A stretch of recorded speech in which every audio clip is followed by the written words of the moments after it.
Let me tell you the truth about what happened to Lot's wife.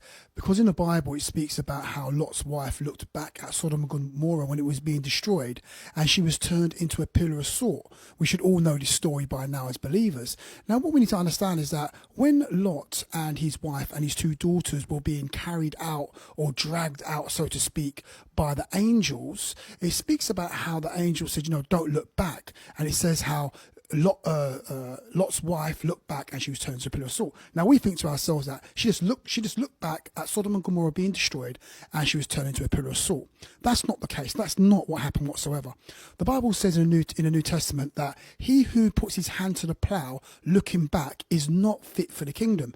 Meaning, if you follow Christ and you decide to look back, you're not fit for the kingdom. Meaning, you decide to go back into the world. You change your mind. This is the same thing that happened with Lot's wife.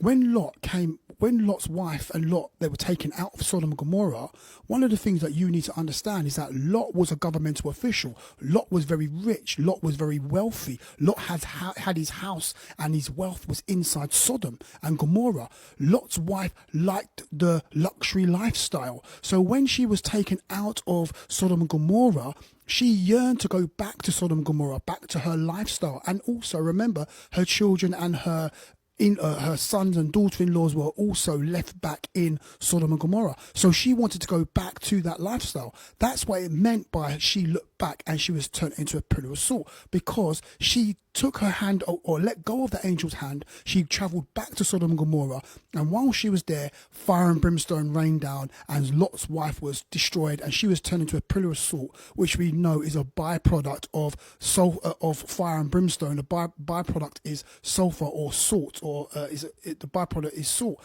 That's the reason why at the Dead Sea in Israel, you've got, they say that is actually where Sodom and Gomorrah was before God destroyed it. That's why there's a lot of salt around that area. So that's what really happened to Lot's wife. She was going forward with God, going forward out of the place of destruction, or a place that was going to be judged. She was leaving that place, and then she turned back and went back into the place that was being judged, and that's why she was turned to a pillar of salt. She didn't just look back at Sodom and Gomorrah being destroyed and she just turned into a pillar of salt. No, she went back to her old lifestyle. So when we go forward with God, we stay with God. If you turn back from God, you're not fit for the kingdom. You're gonna suffer the judgment of God, and you're gonna be turned into a pillar of salt also.